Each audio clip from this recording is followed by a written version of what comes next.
Welcome to A Bit of Insight with Lisa Mosbey, your weekly dose of health, wealth, and everything else. Always a time of reflection and new beginnings. I'm kicking off with a fresh new look for the podcast and a bit of reflecting on both the past and the future. We know life is marked by cycles, times of sowing, times of growth, and times to harvest. Each cycle brings unique lessons and blessings. And if we're open to them, we gain insight that fuel our growth and prepare us for whatever adventure lies ahead. Welcome to Living with, I almost said the little name. Welcome to A Bit of Insight with Lisa Mosbey. I am changing the podcast. Today is the first day of the new name, the new podcast. And, we're talking about reflecting today on this launch, this first day, because what do we reflect on? What we reflect on actually formulates, it changes, it helps us to discover what it is that we want to do in the future. And so, what are you reflecting on? What intentions are you setting to achieve or change in the future? Reflections often get lost in the busyness of our daily lives, right? It happens. We stop. We don't take the time to stop and sit and reflect. We get caught up in the moment, get caught up in the chaos sometimes, get caught up in what needs to be done. Yet it's in those moments of quiet contemplation that we gain the clarity needed to understand who we have become and where we wish to go. I invite you to take time to reflect on last year and honor the milestones and the challenges, even the triumphs and the losses that you experienced. Your experiences, both good and bad, have shaped you in ways seen and unseen, and they're the foundation upon which you stand today. Not just from last year, but all the years of the past. Have you gone back and reflected on your childhood and the great things that you bring forth today because of the challenges you went through? Has it created resiliency in you? Has it caused you to become a stronger person? Or has it broken you down and you need to be able to process some of that stuff so that you can move on and step into the person that you want to be? I bring this up because I've been an entrepreneur for 40 years and I wanted to start this podcast. I started this podcast 2 years ago to share some of that experience because I get people who call me and ask, what should I do next? What are my next steps? What works? What doesn't work? What went well? Those kinds of questions when people are trying to discover for themselves where they're going, what they're doing, and how that's going to work. So I wanted to create a space where entrepreneurs could come, ask those questions, and get insight. Also learn from guests who've been there before, who've had successes, who've had failures, who've triumphed in their businesses and who had to let go of their business or totally revamp and pivot their business. So that's what this is all about. We're talking about a little bit of insight from years of experience. And I want to start with reflecting. I've been doing reflecting the last probably about a month, thinking about where do I want to go for the coming year and who do I want to serve and what do I want that to look like, setting new processes and operating procedures into place so that I can be better. I can step up. I can impact more. I can achieve those desires of my heart, if you will. So I want to start sharing a couple of questions. I want you to ask yourself, what have I learned this last year? What came forth? If I sit and reflect, it may have been the times that were the most challenging where your greatest learning came from, but acknowledge it, recognize it. How have you changed? What strengths did you discover within yourself to get through the toughness? Did you give up on your business? Did you bury your head in the sand? Did you stop going into your room, into your home office, or just ignore those customer calls when they came in because you just didn't have the energy? Maybe it didn't have the vision, mission, and purpose set on your heart crystal clear so that those challenges didn't stop you. They fueled you. They created fire underneath you. What relationships lifted you up this last year? How do you get more time with those people? And the flip side is, what relationships do you need to spend less time investing in? You can love people from afar. There is no rule about that. Some people lift us up. Some people zap our energy and may cause us to actually lose momentum. They're just at a different space and place in their life at the moment, and you can lift them up. You can be supportive of them, maybe send them a card or an email or text, but do you really need to invest hours and hours listening to their stories? Or would it be better served you jumping into the desires of your heart and helping to support them in that direction? Lead by being successful. Lead by coming out of your shell and being who it is that you want to be and how you want to show up in the world, and set an example, and then invite people along. Let them come alongside you as you're reaching for your goals, as you're striving to grow your business or grow your family or move into and create momentum for success to feed your family or to impact the world. Have a mission that's so great the world would be harmed if you didn't fulfill it. That's what we're talking about today. What can I do to be a better person? And how is that going to show up? Those are just some of the ideas. When I reflect, those are I'll call them the tough questions, because sometimes they're not easy to answer. And so these questions, when answered honestly, can inspire us to take action and improve our lives. And when we improve our lives, we improve the people around us, and we improve our community, because we go out there and we make an impact. We make a difference when we live on purpose with intention. Through doing that, there is a process. I call it the gift of letting go. Reflection is not just about honoring what has come before us, but it's also a process of recognizing what we need to let go. I touched on that a little bit when I was talking about relationships. Sometimes we need to create some distance. Just as a gardener prunes the branches of trees and bushes to encourage healthy growth, we must release anything that's holding us back. We can prune our branches, so to speak. I remember when I learned to trim rose bushes. I lived in Nevada, and I had quite a few rose bushes in my yard because they do really well in that heat if you have a drip system.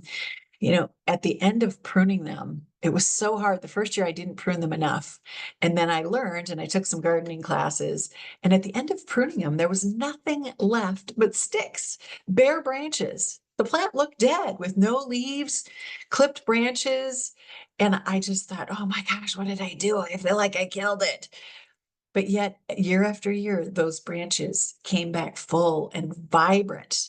Pruning after pruning, it came back better sometimes than before, especially if it was done properly. How do we come back on fire for the future, vibrant and lifted up? What needs to be pruned from us? Those experiences that have affected us, those traumas that we're carrying forward. How do we reflect on those things that are holding us down? They're like anchors that we've thrown over the side of the boat, and we're dragging them behind us, and we can't move forward. Whether it's a limiting belief, a fear, or an expectation that no longer aligns with who you are, I invite you to embrace the freedom that comes with pruning it. Let it go. Letting go is, in most cases, a gift that we give ourselves, that we can bless and release what no longer serves us. It creates space within us, space for new dreams, new relationships, new strengths to emerge. I invite you to consider giving yourself permission to release what weighs you down so that you can soar higher in the coming year. After 2 seasons of podcasting, I've decided to let go and rebrand the show. I've been an entrepreneur for 40 years, and it comes to my attention often that I have had many experiences when I share stories of how things didn't work or mistakes that were made. People find that to be valuable to the present. And it's valuable to entrepreneurs today so that they don't make those same mistakes. Now, things change over 40 years. We don't do business the same way we did. And I've progressed. I've moved into digital marketing and being a digital marketing coach. So I've continued to add tools to my toolbox to stay relevant, to stay on top of, the things that are happening in the world and how businesses are run and what entrepreneurs need today. And so I wanted to continue to share those lessons that I've learned, but I also wanted to share a bit of insight from my lessons. Like, what could I have done better? It's a place of reflecting on the last 40 years, and hopefully those messages and those lessons will save somebody else from making a $30,000 printing mistake because the copyright didn't get filed in time and somebody else filed a copyright using a similar title to ours before we did. So there are big mistakes, $30,000 printing brochures, and there are littler mistakes, and there's hiring mistakes, and there's knowing when to evolve, when to move out of what we're currently doing into something that's land. That's all been my intention for the last show, but I've had a good amount of feedback. And though people loved the podcast name, Living with Favor, it wasn't portraying the message that was bringing people in. It was around those 5 pillars that kept me balanced: faith, abundance, vitality, overflow, and relationships. Those are the 5 balance on how I maintain my health and the people I worked with and, managed crises. But that wasn't really coming across. It wasn't a way of inviting people into the podcast. So I've decided to just say, hey, I'm going to share a bit of insight about health, wealth, and everything else. And the name will say that. It's a bit of insight for me, a 40-year entrepreneur who has gone into health and wellness after being in the tech field because of personal health things that had come up with myself and my family. And then how did I switch careers from digital marketing to health and wellness, had a practice for a long time, and then switched back into serving wellness entrepreneurs because we need these folks. We need those, what other people call alternative, what I call the norm. These people who can help us deal with our mental, emotional, physical challenges, our health and our wellness, all of those, our health, wellness, and our wealth, because I believe that even people who are in that wealth field can help us with our mindset around money. So wellness is all encompassing of our entire life, of creating balance. For me, wellness is where that balance comes from. When we have a great mindset, when we're getting enough sleep, when we're filling our body with enough nutrients, we've managed our finances, our relationships, and we're doing it all with a whole lot of fun so that we have this vibrance for life, this will to continue and to keep going. Now, I use the balance there, and I threw that word in, and I don't mean balance like a scale where everything has to be on balance. I mean balance meaning that we are of sound mind, sound body, sound health, and we shift and we can put our energy to where it needs to go without losing our balance. Because really, I don't think all things in life get the same attention. If your child is going through a health crisis, that's more important than the job than your business right now. So getting partnerships and collaboration with other people who can support you in your business. Pick up the pieces when you're down. Just because we're entrepreneurs doesn't mean we need to work alone. But balance is having some of those operating procedures in place. So then when your child is sick, you can be with them. Or if you need to take care of your parents, like I was doing for the last couple of years, you don't lose sight of the end goal for the business. You help to put people in place space, maybe bringing on a virtual assistant who you can teach and train to do a lot of the work that you were doing. And you spend your time on your A time or your B time, that time with clients, that time fulfilling what needs to be fulfilled for your business, and let your assistant or your friend or your partner or somebody else pick up the C and D time, the administrative functions and the other things that keep the business going.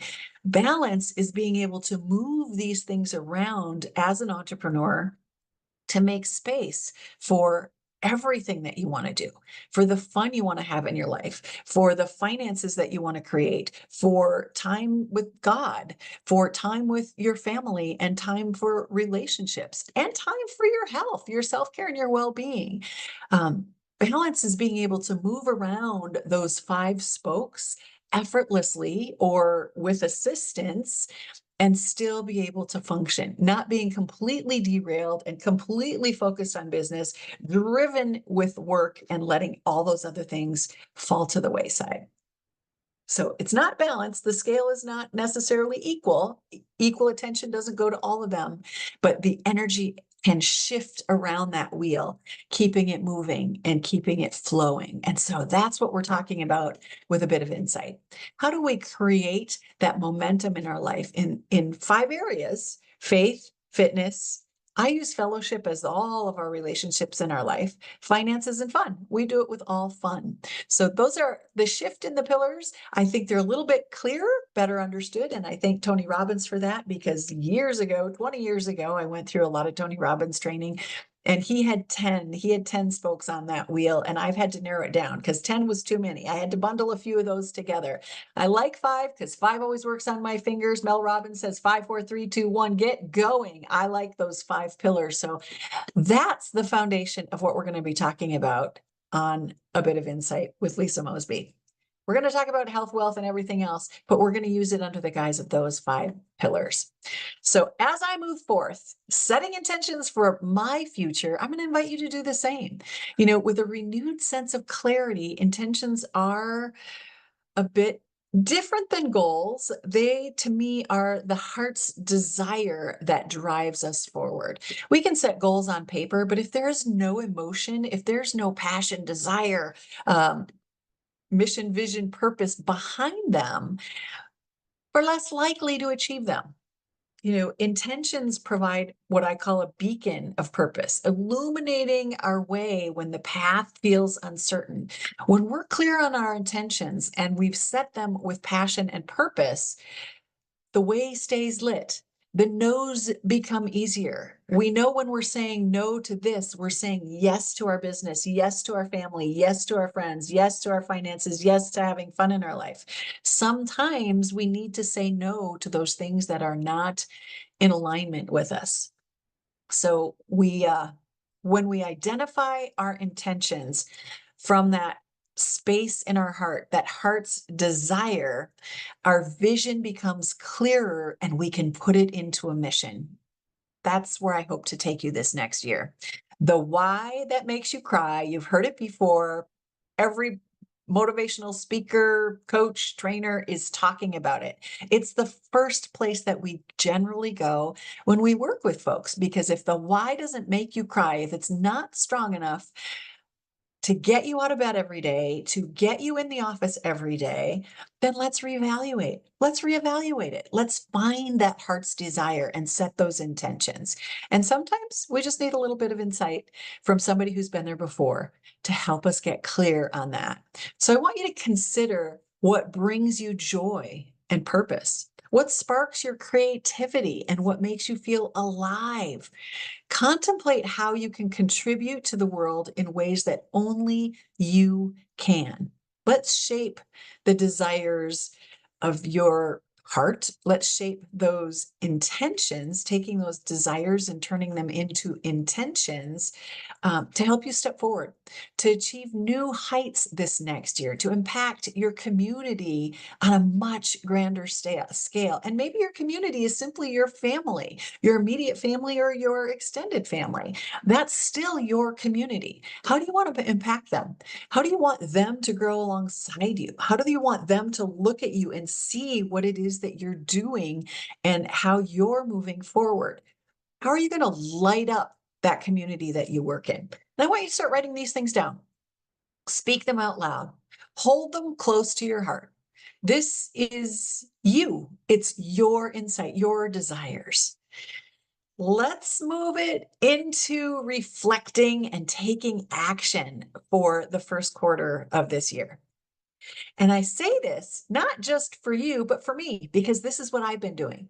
It's my intention for moving forward this year as I start to dive deeper, recreate who I am, and show up more powerfully with an ability to do more impact. We do this with the power of the pivot. It's just a pivot. Airplanes are off course, some say up to 99% of the time. They set their destination and they're just course correcting all the way till their destination. But that journey can be beautiful. We can look out the windows and see the water and communities and swimming pools and baseball fields and golf courses. That journey can be beautiful along the way, but it's a constant need for a course correct. And pivots don't have to be monumental. I think changing the podcast name and doing a rebrand felt monumental for me. But when I was working with my staff and people that are helping me, they made it so simple. Let's create a logo. What does it look like? Great. Let's pick our logo colors. Hey, you know what? Let's create a brand book, which has our fonts and images and things how do we want to portray ourselves? Go grab images from the internet and magazines and different places and say, that's what it feels like. That's what the office feels like. That's what, how I want my clients to feel, or my audience when I'm speaking, how they feel. Like having those images in what we call a brand book. I can look through that brand book and get a sense of where we're going, what we're creating, what we're building. Life, like business doesn't always go as planned, but sometimes the most extraordinary success stories come from unexpected shifts in direction. And I'm hoping that that's what we're creating right now, is a shift in direction that is going to lead us to new heights. We take inspiration from some of the most well-known brands that didn't start off as household names. You may have heard of a little company called Netflix. They began as a DVD rent by mail service that has transformed the global streaming services around the world, around the world, right? They're a streaming service leader. I'm thinking that they're number one. I didn't look it up, but I know that there's been a lot. They were number one for a long time, but there's other competition coming in there. I know Amazon has streaming services, and Hulu and Disney and all these other people are entering the field, but Netflix led the way. And they are the leader in that field, but they were nobody, and they had to pivot and grow and adjust as technology changed. There were no more DVDs. Young kids today probably don't even know what those are. So how do we pivot and adjust and reevaluate so that we become maybe a Netflix for those of you who desire that. But for some of us, it's just having enough for our family to go on vacation, enough to eat organic food versus,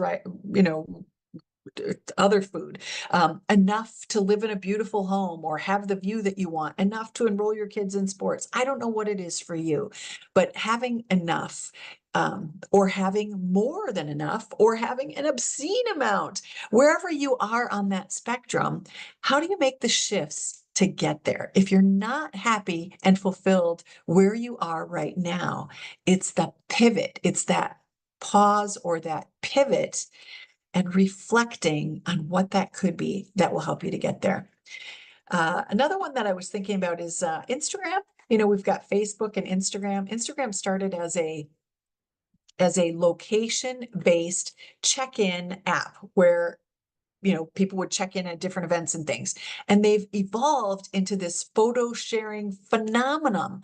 I started, playing around with Instagram this year. By no means am I proficient at it yet, but I love it. I love scrolling through the pictures. Honestly, Facebook has moved out of my peripheral a little bit. My account got hacked, and Facebook didn't want to work with me to get it back. And I had a very large group of 38,000 herbalists and wellness practitioners in there. and kind of lost touch with all of them because of what happened with that.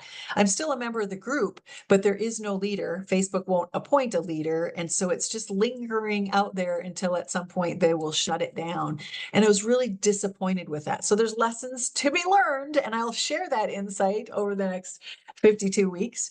How did I protect myself from that? Why was I letting that grow on Facebook and not getting it off into a CRM? Question, and we're going to talk about it. But within 2 years of the pivot, Instagram grew over 30 million users and was acquired by Facebook for $1 billion in 2012. Most of us didn't know that. We thought that they were independent, but you've probably seen that Facebook, if you post on Instagram, it'll put it on Facebook, and vice versa. If you put it on Facebook, it'll go to Instagram, because Facebook owns Instagram now. And I didn't know that. That was something that I learned. I hadn't been paying attention to what was happening in that social space with different companies that are joining forces. But you can reach the same audience. I can spend my time on Instagram where I love the pictures. I love the brief little blurbs. I don't know. I just don't get caught up in the scrolling like I do on Facebook. It's really quick. And so Instagram is actually kind of fueling my fire right now when it comes to social media. And so many other people I know that are of my age have also embraced it. We were all over on Facebook for a long time, and we're starting to embrace the technology of Instagram. So what is it for you? What needs to shift? What needs to pivot? What are you looking to change for yourself this year? Is it new technology? Is it new tools? Is it rebranding, getting a new logo, a new color, creating a brand book for yourself? YouTube launched as a video-based dating site. Did you guys know it was a dating site? But after observing that their users were more interested in sharing videos of all types, the founders opened the platform to any video content. That pivot allowed them to become the largest video sharing platform in the world. And they are a huge a search engine now. You say, oh, I'm going to Google it rather than I'm going to search for it. Many people say, oh, let's just look it up on YouTube. And they search for, well, I added mirrors to the outside of my bike, and I had to cut little holes in the side of the handlebars. I watched a YouTube video, got out the X-Acto knife, figured out how to do it. I learned how to prime and paint all the kitchen cabinets and take down the doors and put on new hardware, all on YouTube. It's a go-to place for we call micro learning, quick instant fixes on how to get things done. They are an amazing company and provide amazing services. Another one that I have not adapted, one that I don't use, is Slack. But it was built as a communication tool for gaming companies. I don't game, it wasn't on my radar. They shut down, and yet today it connects teams and businesses worldwide and was just acquired by Salesforce, one of the largest CRMs in the world right now. A CRM is a contact relationship manager, and they've integrated with Slack so that they create better virtual communication within teams on there. It's like some of these businesses, the pivots are what was the fire, the rocket that actually launched them. So where are you in your business? Are you making all that you want to make? Are you impacting all those you want to impact, serving the communities you want to serve? Or do you need to do a little bit of a pivot? Twitter was created to be a podcasting platform, but pivoted when giant Apple launched its own podcasting platform, and it became clear that they could not compete with that. That pivot ended up revolutionizing how people share short form content, because you only put 150-ish characters in the short forms, and that's how it was launched. Currently, they enjoy a peak valuation of around $31 billion. And Elon Musk is part of that. He took over, and there's another pivot happening within Twitter. It's now called X. They did a rebrand themselves and shifted the direction slightly to fit with where Elon Musk's vision is going. So those are just some of the examples of huge companies that you've probably interacted with, at least one of those, I'm sure. where they began, where they are now, and where are they going? Like, that's the question. Where are these huge companies going? And how do we follow their lead in pivoting, reflecting, creating intentions from the heart, and figuring out who we want to serve? These businesses found themselves at crossroads, and instead of sticking rigidly to their original vision, they embraced the opportunity to pivot, unlocking greater success, maybe the greatest success that many of them have ever had as businesses. Can you imagine? I don't know that I ever want to be that big. I don't know that that's my cup of tea. And maybe it's not yours either, but we'll work in the world that we're in right now and see where it goes. So, what does that mean for the rest of us? If you're feeling stuck, uninspired, or like your current path isn't yielding the results that you want, perhaps it's time to consider a pivot. It's not about giving up on your dreams, it's about redefining it and having the courage to evolve. I'm pivoting too. We're all embracing the power of the pivot. Um, at some point in our life, we shift. You've done it before, and maybe it's time to do it again. After 2 years of focusing on creating a space for entrepreneur experts to share their message, we're now expanding to include workshops, accountability calls, and we want to monetize our message through paid memberships and shows. This shift allows us to inspire women and increase their reach, generating greater revenue while they share their expert messages and impact their communities for greater good. I put that out there to let you know this is what I'm doing, and I invite you to come to the podcast, to come alongside us. What is it? Flattery, like copying is the best form of flattery, I think is that saying, something around that. Copy what we're doing. Come alongside, because if you want to shift, if you want to change, we're in the midst of it here. And we'd love for you to do it with us. If you need a change in your business, there's no greater time to make that shift, and we're going to help you with it. If you need some coaching around it, we're here for that too. But if you just want to watch the podcast, meet the expert guests that I'm bringing in, the people who have had success. We're talking about business successes. We're talking about health successes. How do we improve faith, fitness, fellowship, finances, and do it all with a smile on our face and joy in our heart. We make it fun. That's a lot. You know, the world is constantly changing, and so are the needs of women leaders. By pivoting, we can create a space for wellness entrepreneurs to build, expand, and be uplifted and supported. So that's the mission on my heart right now. And I'll be sharing that, as I mentioned, over the next 52 weeks. This is where we're going to dive deeper. So if you're considering if you're considering a pivot in your personal life, your career, your business, remember that change is often where the magic happens, just like Netflix, Instagram, YouTube, Slack, and Twitter. Your next move could redefine your future. And if you need a little support around that, get involved in our community. Watch for more on what that community looks like, and we'll have invitations for you. But I just wanted to introduce it today. And thank you so much for listening and sharing this time. If you would like to talk about your business, you can pop on over to lisamosbey.com, and that's Lisa, MOSBEY.com. And there's a button right at the top to click book a meeting with Lisa, and it's we'll do a 30-minute conversation about your business and where you might want to pivot, or if you're considering a pivot, what could that look like? I'm happy to chat with you about that. Let's talk about your year, your business, and where it's headed. And then come on back. Join us back here at the podcast. I'm going to leave you with this week's wisdom. Don't be afraid to pivot. You never know what greatness lies just around the corner. Thank you so much for joining me on A Bit of Insight. Come on back next week when we're learning how to be imperfect, the 7 lessons for embracing imperfections. Thanks, everybody. We'll see you next week. Thanks for joining me on A Bit of Insight. To get more involved with our wellness community, grab a copy of my book, Live Well, Travel Far, Or to explore our travel offerings, visit the website at insightcenterforwellness.com.